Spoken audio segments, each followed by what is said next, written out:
Pongamos al niño que está muy cerca. Bienvenidos a esta reflexión desde la palabra de Dios en el tercer domingo del Adviento. El domingo pasado contemplamos la figura de Juan el Bautista, un hombre recio que esperaba un mesianismo de purificación de fuego y de castigo divino. Apareció en el desierto predicando un bautismo de conversión que implicaba mostrar con hechos los frutos del arrepentimiento. Juan fue capaz de decirles a los saduceos y fariseos: raza de víboras, criticó a Herodes Antipas, no te está permitido vivir con la mujer de tu hermano. Y por decir la verdad fue encarcelado y después decapitado. Hoy nos encontramos a Juan preso.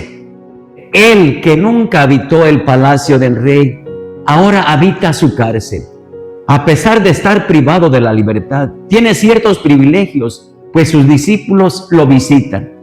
El rey Herodes Antipas gusta de escucharlo, sentía respeto por él, pero le temía a Herodías, su concubina, la cual odiaba a Juan.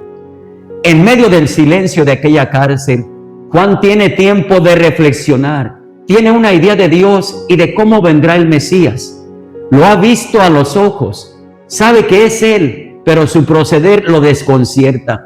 Él esperaba un Mesías que se impusiera con la fuerza terrible del juicio de Dios, que salve a los que han acogido su bautismo y condene a quienes lo han rechazado. Esperaba un Mesías como todo el pueblo judío lo esperaba.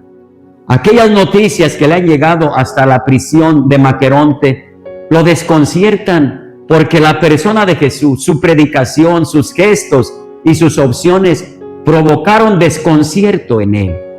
La expectativa mesiánica de Juan comenzó a ser confusa. ¿Acaso se habría equivocado señalando a Jesús como el Cordero de Dios? ¿No era necesario que el Mesías mostrara su poder, acabando con aquellas situaciones de injusticia que oprimían a Israel? De allí que pide a 2 de sus discípulos que vayan a preguntar a Jesús sobre su verdadera identidad. ¿Eres tú el que ha de venir o tenemos que esperar a otro? La respuesta de Jesús no es teórica, no es de solo palabras, sino que es muy concreta. Vayan a contar a Juan lo que están viendo y oyendo. Los ciegos ven, los cojos andan, los leprosos quedan limpios de la lepra, los sordos oyen, los muertos resucitan y a los pobres se les anuncia el evangelio. Jesús sabe que su proceder es distinto a lo que se espera del Mesías. Sabe que decepcionará a muchos que esperan un Mesías poderoso. De allí que añada: dichoso aquel que no se sienta defraudado por mí. Hermanos, que nadie invente un Mesías a su gusto, ya que el Hijo ha sido enviado para hacer la vida más digna y dichosa para todos. El mesianismo de Jesús es muy distinto al esperado por Juan y por el pueblo judío. Ese mesianismo marcado por la violencia y el dominio de unos sobre otros. Por eso podemos decir que para conocer a Jesús no bastan las definiciones o las palabras que se digan sobre él. Es importante ver su actuar, ver a quienes se acerca y a lo que dedica su ministerio. De allí que el evangelista San Juan escriba: hijitos míos, no amemos de palabra ni con la boca, sino con hechos y de verdad. 1 Juan 3:18. No busquemos pues tanto hablar con palabras elocuentes sobre el amor, sino más bien esforcémonos por realizar las obras de amor. El amor verdadero consiste en hechos, no en palabras. A 2000 años de evangelización, al tener los evangelios al alcance de nuestras manos para leerlos y meditarlos, es importante que analicemos nuestro actuar como cristianos. Pareciera que nos identificamos más con el Mesías que esperaba Juan el Bautista que con el mismo Jesús. Como que estamos a favor de un mesianismo de violencia, de dominio, de desquite, y no del mesianismo de Jesús, que consiste en hacer más digna la vida humana. De ahí que Él buscara más el acercamiento con los más necesitados y desprotegidos, con los marginados. No podemos crear un Mesías a nuestra medida, que domine con la fuerza. No podemos esperar a un Dios que espera cualquier oportunidad para castigar a sus hijos. Es tiempo que nos acerquemos a los evangelios y analicemos la imagen que Jesús nos da de Dios, que analicemos sus obras. A esto estamos invitados como iglesia y como cristianos, a continuar con el mesianismo implantado por Jesús, que es hacer cada día la vida más digna, sin perder la trascendencia, la gloria eterna que nos espera. Desde el palacio de Herodes no se veía la miseria. Desde la cárcel donde estaba preso el Bautista no se miraba la realidad. Desde la persona de Jesús, la realidad era bien distinta, porque estaba en medio de la gente. Tratemos de comprender a Juan. Por una parte, se sentiría contento con el deseo de disminuir él con tal de que Jesús creciera. Pero las noticias que se filtraban a través de los gruesos muros de su prisión eran que Jesús no tenía el menor deseo de crecer, porque huía de los que lo proclamaban rey. Se decía siervo de los demás. Aconsejaba no ser como los reyes y señores de este mundo. Eso no era crecer, sino disminuir. Además, Juan había puesto en las manos de Jesús la hoz para la siega, y Jesús hablaba de sementera. Juan le había profetizado con el bieldo en la mano, separando el trigo y la paja. Y Jesús ni siquiera quería separar la cizaña del trigo. No quiere dividir a los hombres en buenos y malos. Juan ha prestado a Jesús un hacha para que corte de raíz los árboles podridos. Y Jesús dice que no quiere acabar de triturar la caña quebrada que ya se inclina casi sin vida al suelo.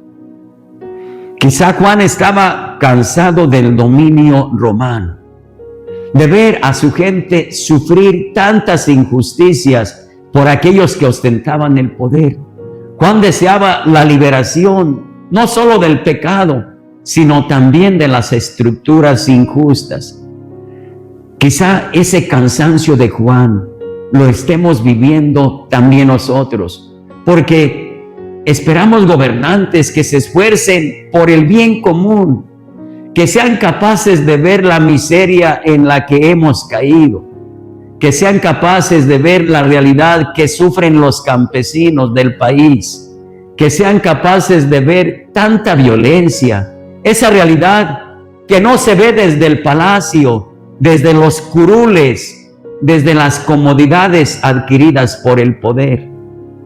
Reconozco la valentía del Bautista, ya que no temía por su vida al proclamar la verdad incluso contra Herodes. Me sigo sorprendiendo por el comunicado que los obispos hemos dado al pueblo de México en la pasada Asamblea General en noviembre.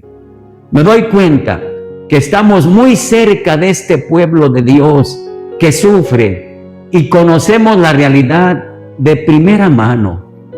Eso nos anima a seguir llevando la buena nueva a los pobres y también a no quedarnos callados.